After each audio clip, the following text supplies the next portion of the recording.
Supreme Court ni kerong thangnai de Human Rights Commission Tripura hasibo thuruk posung shakao je patimong pati uitongo aboru tugritongo derutumong bodol Delhi o thangai hakotor fate Supreme Court ni Chief Justice juda commission ni thani je ngai tongmani abo rutugui siblai horjangnai Tangshan bubag rakhor aguni press club kasha koktumathuni bandani bishingtei omohari hilino koksaka utumong bodolni khoroksa adong Boshaka hastiwo je patimong pati uitongo haste hapang muchung khake asakiri machensa patimong patina nangla khamon ni kokshaka aba hapangni failure te BJP ni thingmoni kashe yaktongo hine kokshaka हमारी press conference को cover करने के लिए आज यहाँ पे आए हैं। आपकी प्रेजेंस के लिए बहुत बहुत शुक्रिया।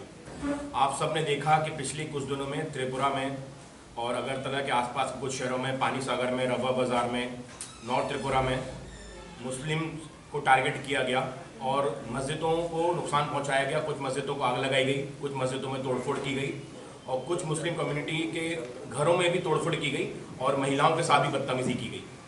जब ये न्यूज़ बहुत मुश्किल से, एक तो बहुत कम मीडिया वालों ने इस न्यूज़ को दिखाया, लेकिन जिन लोगों ने भी दिखाया उनको मैं सलाम करता हूँ यहाँ से, उनको मेरी तरफ से बहुत ग्रैंड सैल्यूट।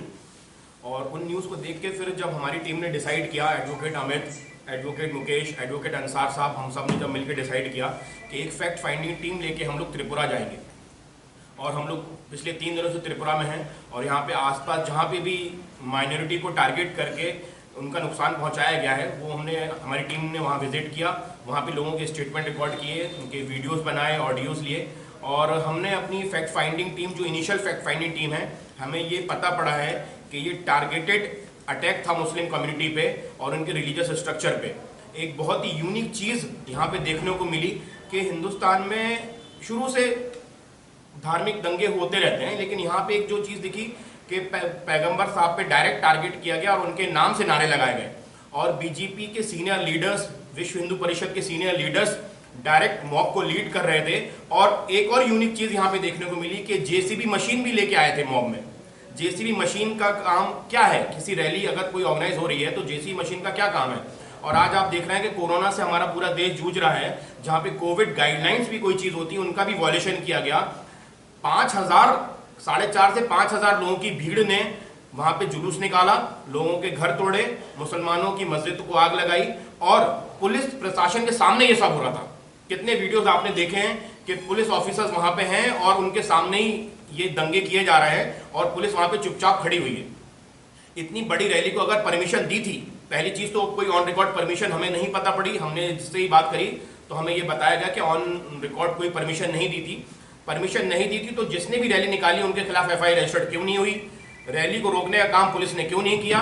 और रैली निकलने के बाद जब ये दंगे हुए, मस्जिदों को आग लगाई गई और महिलाओं के साथ बदतमीजी की गई, तब पुलिस ने फौरन एफआईआर रजिस्टर्ड क्यों नहीं करी? अभी तक हम लोग ये जानने में नाकाम है कि कितने लोगों के खिलाफ एफआईआर रजिस्टर्ड हुई है और कितने लोगों को पुलिस छोड़ रही है।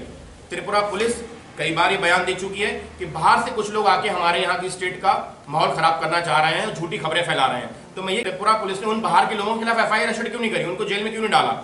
और अब तो हम खुद अपनी आंखों से देख के आए हैं, हमारे सब साथी अपनी आंखों से देख के आए हैं कि मस्जिदों को जलाया गया है, कुरान शरीफ जलाया गया है, पैगंबर साहब की शान में गुस्ताखी की गई है।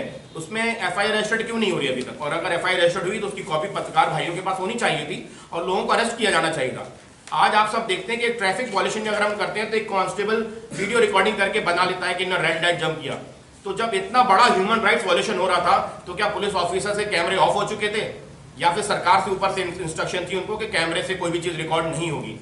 व्हाट्सएप और सोशल मीडिया का इस्तेमाल बहुत हाई लेवल पे किया गया मॉब को मोबिलाइज करने के लिए और उसका एक बहाना ये बनाया गया कि बांग्लादेश में जो माइनॉरिटीज को टारगेट किया गया है, अटैक किया गया है, उसका हमें बदला लेना है और हिंदुस्तान में और त्रिपुरा में जो स्टेटमेंट उन्होंने दिया, मुल्लागिरी नहीं चलेगी। तो भाई ऐसी कौन सी मुल्लागिरी यहाँ पे चल रही थी जो कि आप लोगों को मस्जिदों को और मुसलमानों को मारना पड़ा? जबकि हमने लोकल लोगों से बात करी तो जो गांव के लोग हैं, पानी सागर, रवा बाजार हम लोग गए, वहां पे गांव के जो लोग थे, हिंदू कम्युनिटीज हो या मुस्लिम कम्युनिटीज हो, वो तो सैकड़ों सालों से मोहब्बत से रह रहे हैं। और कई जगह जहां पे मस्जिद को नुकसान नहीं पहुंचाया जा सका वहां पे हमारे हिंदू भाई खड़े हो गए मस्जिद को बचाने के लिए। कई जगह जहां पे गांव में नुकसान नहीं हुआ वहां पे हिंदू कम्युनिटी के लोग मुस्लिम्स की ढाल बन के खड़े हुए कि यहाँ पे हमारे यहाँ दंगा नहीं होगा। और विश्व हिंदू परिषद के लीडर्स ने हिंदुओं को बोला कि जो नहीं आएगा रैली में उसको भी हम देख लेंगे। इनको जबरदस्ती फोर्स किया गया रैली में आने के लिए, लेकिन आज भी आप सब जानते हैं कि 80% लोग, चाहे वो हिंदू हो चाहे मुसलमान हो, वो अमन पसंद हैं और एक दूसरे के लिए उनके दिलों में मोहब्बत है। लेकिन ये जो मोहब्बत बिगाड़ने का काम मुझे लगता है विश्व हिंदू परिषद और त्रिपुरा सरकार की आड़ में कर रही है। इस पे सरकार को और सुप्रीम कोर्ट को और त्रिपुरा हाईकोर्ट ने तो कॉग्निस ऑलरेडी ले लिया है। अब मुझे ये देखना है, आप लोगों को भी देखना है कि कितने ऑफिसर्स जेल जाते हैं और कितने विश्व हिंदू परिषद के लीडर्स जेल जाते हैं। कि जितना भी नुकसान हुआ है, मॉस्क का, मस्जिद का डिमोलिशन हुआ है या फिर आग लगाई गई है या तोड़ा गया है, मैं आपको हमारी जो मांगे वो मैं पढ़ के बताना चाहूंगा। सरकार हाईकोर्ट के सेवानिवृत्त जज की अगुवाई में जांच कमेटी बनाकर पूरी घटना की जांच करवाए। पीड़ितों की शिकायत पर आवश्यक तौर पर अलग अलग एफआईआर लिखी जानी चाहिए। इस उपद्रव की वजह से जिन लोगों के वाणिज्यिक प्रतिष्ठानों को आर्थिक नुकसान हुआ है, उन सभी को राज्य सरकार द्वारा उचित मुआवजा तय किया जाए व उसकी भरपाई जल्दी की जाए, ताकि ये बेगुनाह अपनी जिंदगी को दोबारा से पटरी पर ला सकें और खत्म हो चुके उनके व्यापार और धंधे सुचारू रूप से पुनः शुरू हो सके। आगजनी और तोड़फोड़ में प्रभावित हुए धार्मिक स्थलों को सरकार अपने खर्च पर दोबारा बनवाए। हिंसा होने की आशंका के बावजूद कठोर कदम नहीं उठाने के कारण हुई हिंसा में थानाधिकारी की जिम्मेदारी तय की जानी चाहिए। उनको तुरंत अपने पद और थाने से हटाकर नया थानाधिकारी लगाया जाना चाहिए। रैली में पैगंबर मोहम्मद के अपमान करने वाले नारे जिन्होंने लगाए, उन व्यक्तियों और संगठनों के विरुद्ध कठोर कार्रवाई की जाए, ताकि दोबारा राज्य का सौहार्द वातावरण खराब नहीं हो सके। सोशल मीडिया पर झूठे और भड़काऊ मैसेज वायरल करने वाले लोगों और रैली के लिए बार बार लोगों को उकसाने वाले और हंगामा करने वाले सभी लोगों को संगठनों पर मुकदमा दर्ज हो, सख्त से सख्त कानूनी कार्रवाई हो और जो भी इस उपद्रव में दोषी हैं और लूटपाट और आगजनी में लिप्त हैं उनकी जांच हो और सभी अपराधियों के खिलाफ बिना भेदभाव के फास्ट ट्रैक अदालती कार्रवाई होनी चाहिए। मैं अपनी बात यहीं समाप्त करूंगा। अब मैं रिक्वेस्ट करूंगा हमारे साथी मुकेश जी से, एडवोकेट मुकेश जी जो कि सुप्रीम कोर्ट में लॉयर हैं, वो अपनी बात रखें। काफी आयरनीज देखिए, मतलब कोई एक सिमिलर पैटर्न नहीं है, एडमिनिस्ट्रेशन का भी सिमिलर पैटर्न नहीं है। पहला दिन हमारा जो डेस्टिनेशन था वो उदयपुर गोमती विलेज में था, जो कि साउथ टू त्रिपुरा है, सॉरी अगरतला है। वहाँ हम गए तो वहाँ एडमिनिस्ट्रेशन इतना रिलक्टेंट था हमें ग्राउंड पे बात करने देने से और फैक्ट्स को पता करने से, कि the all establishment of the police force in the district came to our spot and made their each and every effort कि हम लोग बात ना कर पाए। इनफैक्ट वहाँ पे हम दोनों कम्युनिटी के लोगों से ठीक से बात भी नहीं कर पाए। And they was so adamant and so rude कि उनको किसी भी कॉन्स्टिट्यूशनल प्रावधान से कोई फर्क नहीं पड़ता है।